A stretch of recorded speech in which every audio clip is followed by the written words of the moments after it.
Topluğunu Aşgabat kerki yolokşunun barlaq kendi görki vakitde nedeyin alırdı berki o düğün boylu in sevilli aliye qaqlıqayın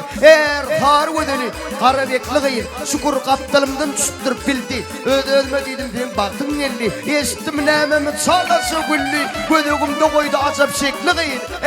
har ödeli qarabekliqayın mara qoloyladık görünü mekan vaktam şeyletiydi geçeydi mekan ya adamın mının khan sanım alıp Kara dağıma balıp Kara beke livamı geçeydim mekan Yürüsüğümü ödümünden çekti kıyın Kar gülünü Kara bekti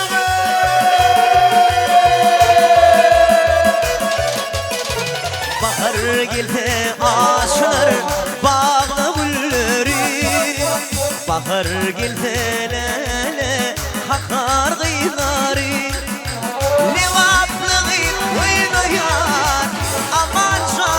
Şanına livaplığı yayılayan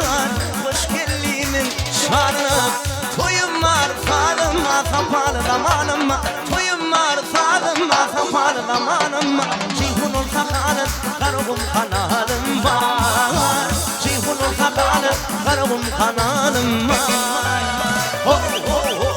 Tutuyunun sekapta sanat solosu Aralın lağmadığın ya sanatı Seydik dünya yer sarına Dubai'de, Antalya'da Atamam alıp Amada'da Aylandadık bilese Yürüsüğümü ödümünden çekti Her harvudunu Kosum kara bekti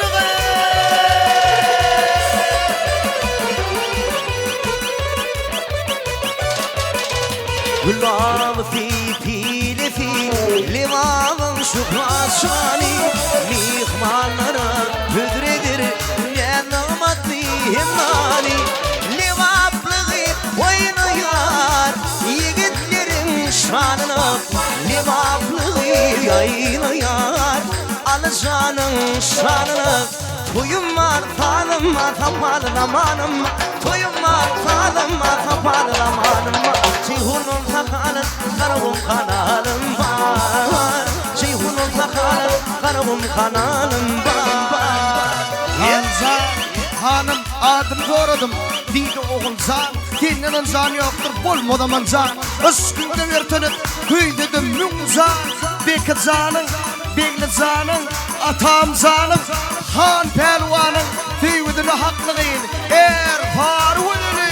Karavitliğin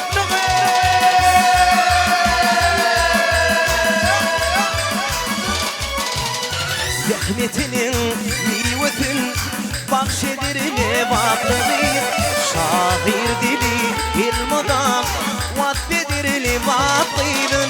Levaplığı oynayar Bekideden şanını Levaplığı yayınlayar Atam canın şanını Toyum var falıma kapalı zamanım Toyum var falıma kapalı zamanım Ceyhunun sakalın karagum kanalım var Ceyhunun sakalın karagum kanalım var Ceyhunun sakalın karagum kanalım var Ceyhunun sakalın karagum kanalım